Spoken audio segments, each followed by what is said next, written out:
Hola chicos, buen día, espero estén bien. El día de hoy vamos a ver el género dramático, que es prácticamente uno de los géneros más interesantes. Las palabras claves que estaremos viendo será teatro, tragedia, comedia, ópera, opereta, zarzuela. Y bueno, con esto comienzo la clase el día de hoy, un poco distinta pero al mismo tiempo igual. Espero les guste y continuamos con la lección. Bueno, pues en este sentido existen actores que representan una acción frente a un público. Eso es en sí un drama, por así decirlo, y se demuestra a través de diálogos, acciones y discursos. Como vemos aquí atrás, pues está la butaca, está ¿cómo se llama? El escenario, que sería todo esto de acá atrás que no se ve. Y bueno, el género dramático por sí se hizo para representante frente a un público, es una obra de teatro, como nosotros la conocemos.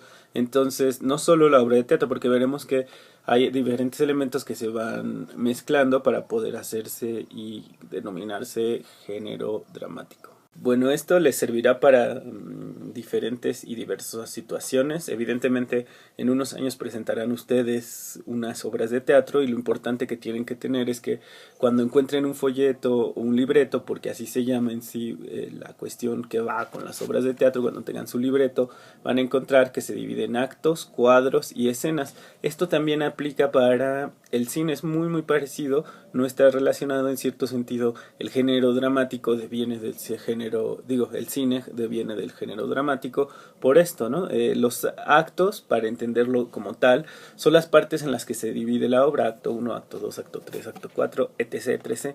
Los cuadros son en cómo se dividen estas o estos actos, y las escenas se reconoce por la entrada y la salida de un personaje. Todo esto se representa a través de diálogos y siempre el autor tiene una intención de que se realice para los demás, para que se pueda ver. Hay ciertos elementos y conceptos que se deben de mantener y que se tienen que tener siempre en cuenta. Por ejemplo, las acotaciones, los diálogos y los monólogos. Las acotaciones son cuando tengan un diálogo, bueno, más bien cuando tengan un libreto, de pronto van a ver que dice el actor se cae o de pronto pelean fuertemente. Esas son las acotaciones. Lo hace el autor para que los personajes o las, pues en sí, los personajes tengan mayor vida, y hay cuestiones que no se deben de decir, que se tienen que hacer, que es más importante que se hagan en sí mismas, que se diga tiene que hacer tal y tal. Son un poco más abstractas, pero sirve para que de pronto el actor que va a representar un papel tenga la función y los elementos necesarios para entender esos otros o esas otras circunstancias que van más allá de lo que esas intenciones, ¿no? De pronto que entendemos o que podemos inferir, pero que el autor nos permite tener mayor elementos en ellos. Los diálogos evidentemente son las conversaciones que se realizan entre los personajes. Pueden ser diálogos personales, que se llama un monólogo, en el cual uno está hablando un poco como esto, yo estoy hablando conmigo mismo. En ese sentido yo les estoy explicando, pero como no los tengo aquí no hay una retroalimentación. Entonces de pronto que yo hable tanto sin sentido como suelo hacerlo, se realiza un monólogo donde yo me respondo y digo, ¿no? Sí, están bien. No, están muy mal. Sí, tienes razón, Adori. No, no tienes razón. Bueno, es un poco la idea.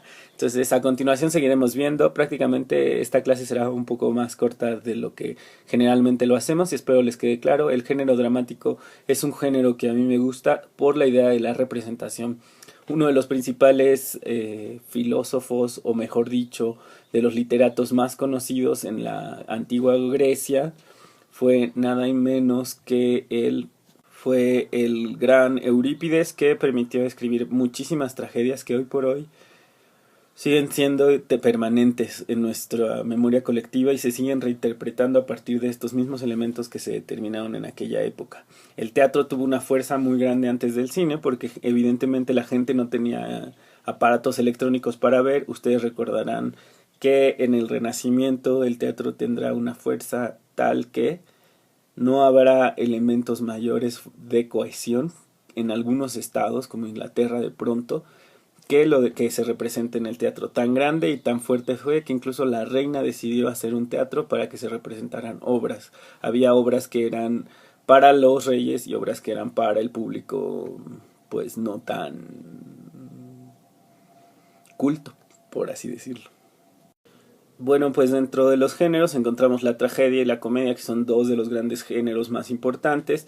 La tragedia es la acción dramatizada que tiene un final con una desgracia, como toda la vida siempre, siempre hay una desgracia, pero como en la vida también siempre hay momentos de diversión que se vuelven comedia, que se pueden volver comedia.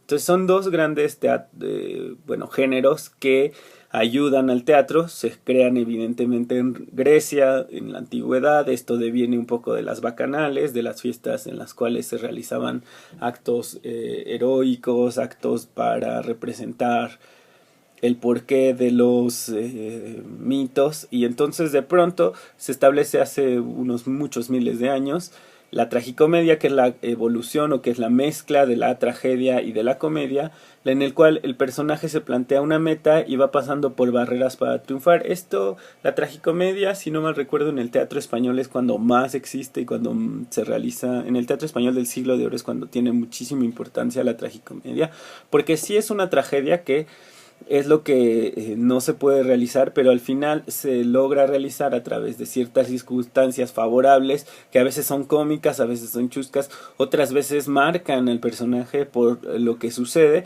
Ustedes están bastante familiarizados de pronto con esto. Nosotros podemos tener, por ejemplo, películas que hablan sobre tragedias, películas históricas, películas de comedia, y las películas que son como mitad y mitad, ni tan aquí ni tan allá. Entonces, bueno, al final el género dramático que es más cercano para ustedes no son las obras como tales, no en la vida diaria, o más bien no en una cultura generalizada de masas, más bien es para el cine. Sin embargo, día a día podemos enfrentarnos al teatro. Evidentemente este video lo estoy haciendo en la semana en la que el departamento de letras de la escuela dedica el tiempo para generar obras.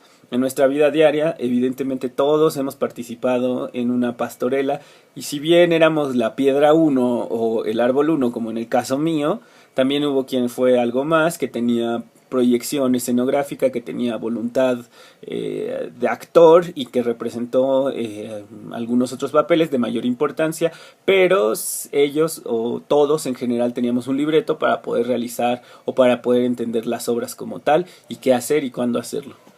Dentro de los géneros también que son parte importante está la ópera. Un momento, aquí debería llevar acento, déjenle dibujo ópera. Sí, y el color debe de ser este colorcillo. Ópera, en el cual es una obra de teatro trágica y solemne, en el cual en vez de hablar se cantan los parlamentos. Tendremos la que a mí más me gusta de las óperas, que es Turandot, donde está Calaf, donde tiene que encontrar a Turandot y vencerla para poder casarse con ella en la antigua China imperial, escrita por Puccini. También tenemos de pronto, no, creo que no está escrita por Puccini, estoy mintiendo en ese caso, pero bueno, dejaré que lo investiguen ustedes. Pero también hay otra ópera que me gusta mucho, que es un poco más experimental, de reciente creación, que se llama, si no mal recuerdo, Fuego Fatuo. Es del primer movimiento, es de... Uy, no me acuerdo, ya estoy mintiendo completamente y creo que voy a tener que suspender esto porque mentir no está bien. Bueno, en fin, luego les comento ya en persona cuáles son las obras y sirve que las recuerdo, porque la verdad es que pues hay obras, óperas que son muy evidentes, como por ejemplo Carmen, El Barbero de Sevilla, que te entra un poco dentro de las operetas. No estoy muy especializado en estos términos, pero hay sin duda la ópera ciertas que me gustan, como Turandot, y bueno, pues creo que estoy redundando mucho en esto, pero continuaré y me centralizaré. Regresaré a la equivalencia de la opereta, que es como la comedia, no es trágica, pero pertenece a este género, y la zarzuela, que simplemente fue nacida en España y retrata de manera ligera las costumbres que ahí se encuentran o que se determinaron.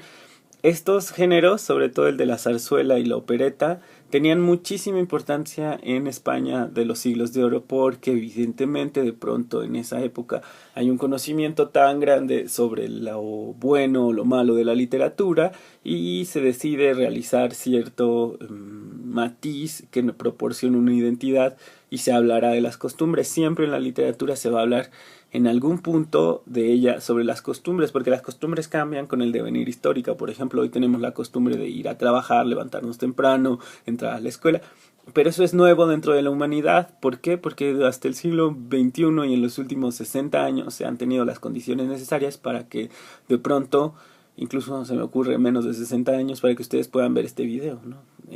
Internet no tiene mucho tiempo, entonces de pronto todas estas cosas que nosotros estamos viviendo son cambios que se están dando, que se necesita que de pronto alguien se atreva a escribir sobre ellos y que evidentemente se canten y se bailen y se narren. Y la ópera siempre ha sido un género por excelencia muy solemne, en el cual cuando uno realiza o va a las óperas no es cualquier cosa, tiene que ir con la solemnidad, desde la forma de vestir, desde la forma de tratar. La mayor parte, regreso un poco al tema de las óperas, están cantadas en otros idiomas. En el español casi no hay, no por el hecho de que no sean buenas, sino porque no hay gran difusión. Y bueno, pues con esto creo que cierro ya mis relajos y mis pensamientos de todo esto. Espero que les sirva la explicación, no es muy, pues, profunda, por decir algo, pero creo que es bastante ejemplificativa sobre los géneros narrativos, qué es, cuáles son los subgéneros, la tragedia, la comedia, que son los dos principales, los subgéneros para qué han servido, la ópera, la opereta, la zarzuela, la tragicomedia, la comedia. Entonces, con todo este panorama amplio, cuáles son las partes de los libretos, ustedes tendrán una mayor certeza cuando puedan encontrar o cuando puedan ver estas obras. En fin, me despido de ustedes. Hoy fue una clase un poco más lenta, no tan rebuscada. Y pues espero que les guste. Continuaré haciendo un par de videos que me quedan. Cuídense mucho y yo me despido de todos ustedes. Bye.